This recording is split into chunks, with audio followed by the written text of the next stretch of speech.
It is created in huge amounts every day by private corporations known as banks.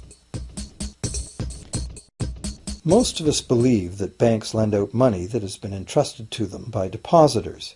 Easy to picture, but not the truth.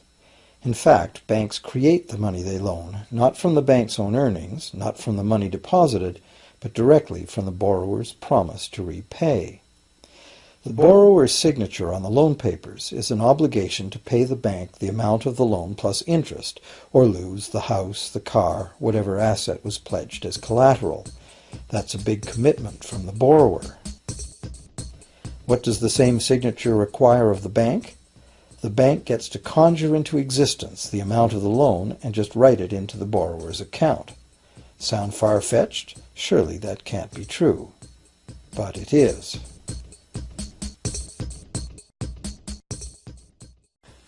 To demonstrate how this miracle of modern banking came about, consider this simple story, the goldsmith's tale.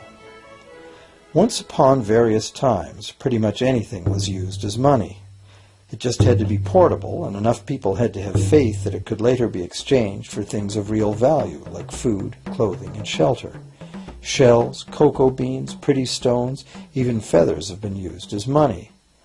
Gold and silver were attractive, soft, and easy to work with, so some cultures became expert with these metals. Goldsmiths made trade much easier by casting coins, standardized units of these metals whose weight and purity was certified.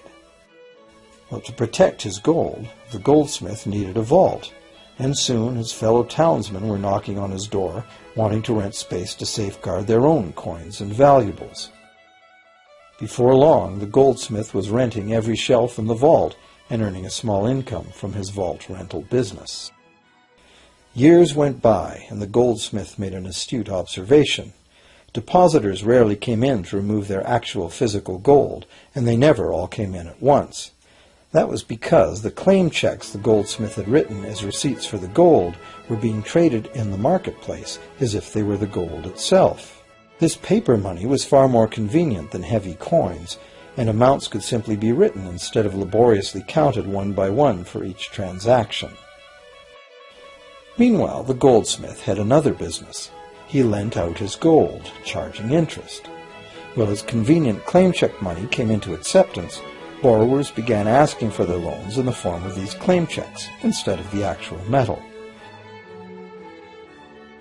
As industry expanded, more and more people asked the goldsmith for loans. This gave the goldsmith an even better idea.